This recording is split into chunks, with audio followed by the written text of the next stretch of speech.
Did you see the movie? Well, I mean, I'm planning on seeing it. Oh, great. Well, first of all, Mr. Snyder, I'd like to say that I really love your work. I'm a huge fan. Oh, really? Oh, yes, awesome. I'm very into comic books, and 300 and Watchmen was just awesome. Oh, that's cool. Okay, Yeah. great.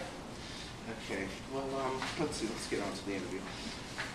Now, you're doing this movie about owls. Do you really like owls? You know, I do. I gotta say, especially having, you know, the 3-year relationship I've had with these owls, and watching hundreds of hours of footage of owls before even animating, you know, just to get a sense of how they move and all that. I kind of do. I have a huge respect for them. They're amazing creatures.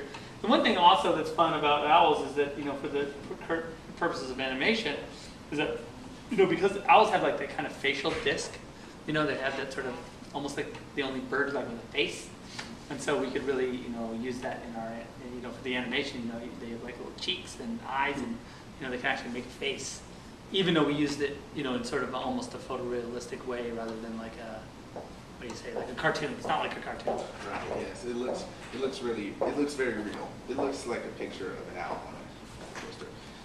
Yes. I really hate to say something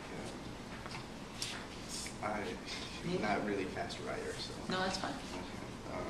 Do you have a favorite character out of your entire cast? You know, I think the only character, my favorite character is not here, and that's the Jeffrey Rush's character, and that's a character called Isilrib. He's kind of the Yoda character. He kind of trains Soren to be, kind of teaches him about life and battle and sort of honor and things like that. Isilrib, or his name is Lies of Keel, actually. Lies of Keel is his real name, and Isilrib is the name he goes by at the tree. How do you spell it? Let's see, Isilrib is, I think it's E. It's on our thing. I can get you the actual spelling. Okay. I'm not a great speller, gotta be honest with you. Lord knows if I was, probably wouldn't be doing this job.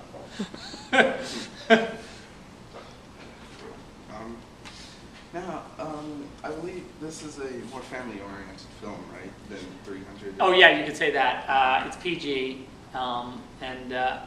you know, I made it, you know, it's based on a series of books, 15 books by Catherine Lasky, which are sort of, you know, sort of young adult, young reader books. You know, they're slightly dense. My 12-year-old has read all of them, and he thinks they're awesome. You know, he's seen bits of the movie, but not the whole thing. And so he's really interested in how this is gonna turn out, because, you know, he's kind of a purist, as you can imagine. But I've had to change it a little bit. So he's worried. I'm like, I promise you I didn't screw it up. Like, okay. Was it harder? It was harder in some ways to change it. You know, I tend to be pretty much a purist myself with source material, but this it was like 3 books, and we had to get it down to an hour and a half. And there was no way. So we had to do a lot of editing, and then you have to make stuff up to kind of bridge the gaps of what you cut out. So, but I think that it definitely, I mean, Catherine, who wrote the books, she seems to think that it really gets the essence of what she was going for. Oh yeah, that's great. You know, person. Yeah, the author is. Right. Once the author says it's cool, then I'm like, all right, I did my job. Do you think people will think, you know, people who've never heard of the book being its own series, you think they'll think it's related to Harry Potter? You know, I guess maybe it has Harry Potterish qualities about it, and I think that look, you know, Harry Potter is vastly, you know, and insanely successful. If people want to start off maybe with their initial sort of contact with the movie being like, oh, maybe it's a Harry Potter thing, you know, that's fine, because when they get in the movie, they'll be like, oh my God, it's an epic like journey, like Lord of the Rings, you know, on steroids, on owl steroids. Yeah.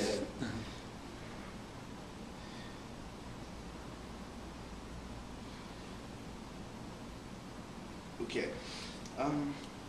Now, what impression do you think the film will leave on the audience after they see it? Well, you know, my hope is that, look, you know, we made, I think when you see the movie, you're going to see like a super epic experience. And I think that, you know, I don't think anyone's seen animation like this because we've really done like a photorealistic version, but still with real like acting, from the owls, as well as like these epic battle scenes, and there's just amazing 3D, and I think that the net experience is that you're going to feel like you really went on a massive journey to another world, and I think that was really my goal anyway. So I think that comes through from the film. That's great. And IMAX is also crazy. The IMAX version is insane. Want your eyes maxed? Well. Maximum eye experience. Ah! Coke? No, I'm okay. I have mine. Oh, Man Coke? No, I'm okay. I can only have one Man Coke a week now. Man Coke is not sugar-free. Oh. So you did movies like watch from 300 Dawn of the Dead. Is it safe to assume you're a fan of graphic novels and comics? Yeah, I think it is safe to assume that, because I am a big fan of comics, and I'm a staple at Comic-Con now, and I really do sort of love. I like fantasy art too. I'm a big fan of like heavy metal, and yeah, it's like one of my favorite things. I even just always growing up I really was a Franzetta fan, and I love fantasy art. So whenever I have an opportunity to like see some kind of super cool paintings or drawings or whatever, I'm always chasing them down. Would you say your absolutely unique style of direction occurred naturally as you became a filmmaker? I guess so. I made TV commercials for 15 years. When I got out of school, I went straight to work, and I feel like by the time I got around to making movies, I felt confident in sort of my skill set at sort of just making pictures. And then I think when I actually started to make movies, I was able to sort of push it and sort of refine it into the way I make it. But I try not to think about it too hard. It's always best to just like, I'm a real strong believer in, if young filmmakers, they always ask me like, what do you do? What would you suggest, to become a director? And I always say like, listen, your most powerful tool is your point of view. The way you see it is is your special talent. And so you always have to stay with that. Don't try and modify your point of view to like suit Hollywood or whatever you think. You do it your way, and they will come to you. And that's how these unique filmmakers exist, because they're just like, oh, I see it like this, and then they just do it, and then you're like, wow, that's cool. Nice words. Have you ever had to defend your direction from, editors and stuff? They say, oh man, we got to cut this out, the movie's getting long, so. Oh yeah, no, all the time. You constantly, when you're creating scenes and stuff in your head, and when you're shooting, you often overshoot, or you shoot something that like didn't really work. So yeah, you and sometimes you shoot something that doesn't work, but you put it in the movie anyway because you're like, no, this is how it is.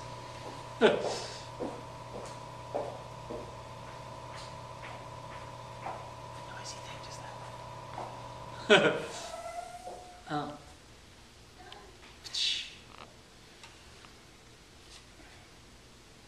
Sorry. No problem.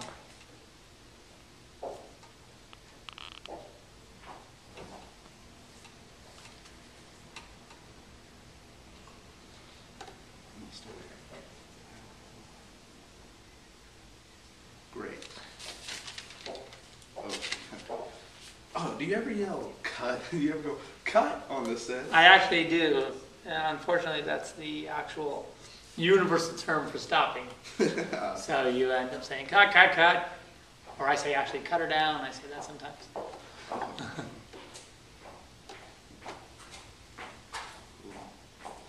Cut her down, where'd that come from? Oh, just when we were making, I worked with an AD who used to say that, cut her down, like the camera's a girl, I guess. And he would say like a machine, you always used to treat it like a big machine, the camera. So we'd be like, cut her down, it'd be like, I always imagine like someone pulling a big lever. But, of course, that's not how it is at all. So that just sort of stuck with us, we'd always say it. And now, the last question. Did you know that you want to be a director at an early point in your life? Yeah, I think I was about 11 years old when I thought I would be a director. I saw a movie called Star Wars. I don't know if you've heard of it, but it was pretty influential. And so then from then on, I just was always trying to shoot movies. I shot movies. I shot about, I don't know. When I was in high school, we had no film department or anything like that, and so but I was constantly trying to make these big movies, where I would get all my friends together and I'd write a script, and we did like a remake of Apocalypse Now. But set in my boarding school, and I think that led to me getting kicked out of school, actually, to be honest. But anyway, because it was slightly subversive to film, it portrayed don't do this. I portrayed my principles and stuff like that in a bad light. They were the bad guys. But I was always trying to make movies, even in any spare moment I had, I was trying to shoot movies. So.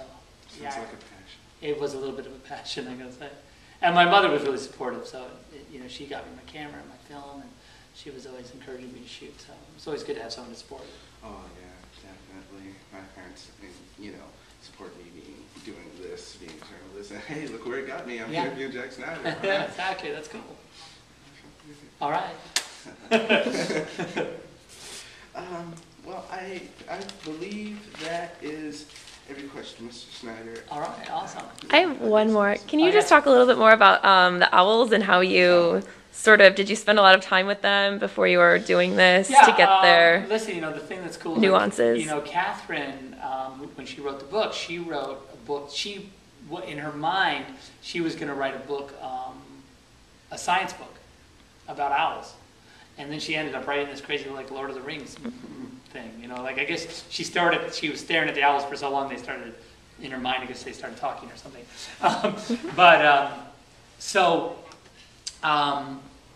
We had to do a lot of work to sort of, there's a balance that we had to strike between, the naturalistic owls, right, which are just like animals that have no personality, other than that they're amazing creatures of nature.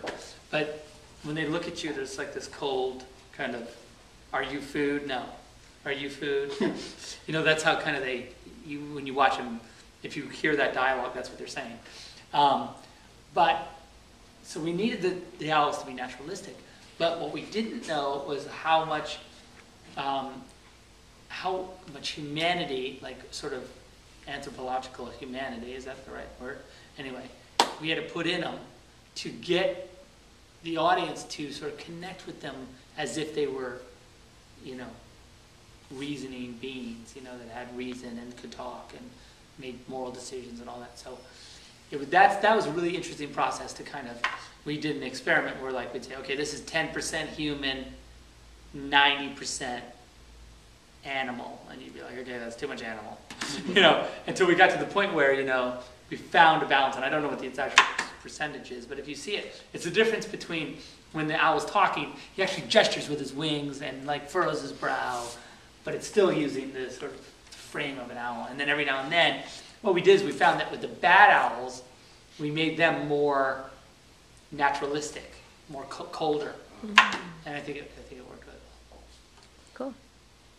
Well, thanks so much. No, I really thank you appreciate guys. it. It's awesome.